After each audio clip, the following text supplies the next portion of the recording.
delicious Cannelloni Cottage pie pasta bake. Equal quantities of beef mince, finely diced celery, finely diced carrot and finely diced onion. Fry your beef mince in some delicious fat until it looks like this. Fry your vegetables in some delicious fat until they look like this. Put into a pan, season with salt and pepper, cover with water, add a couple of beefy stock cubes and simmer until tender. Add the vegetables to the meat, season with salt and pepper, top up with water, give it a taste, give it a bit more stock cubes to give it a bit of oomph. Simmer for 30 minutes so all the flavours combine and everything is nice and soft. Drain off the cooking liquid if it looks like a little bit too wet, and then thicken up with a few gravy granules until it looks like this. Clamp a bit of baking paper in a springform tin to make it a little bit more watertight. Line the inside of the springform tin with some tin foil to make it a little bit taller. Line the inside of that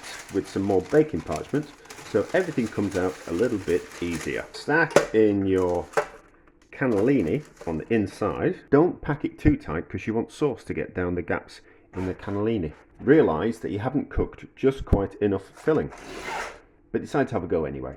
Fill up a piping bag with your mince. Evenly distribute your mince into the cannelloni, making sure that it goes all the way down to the bottom. Give it a tap down.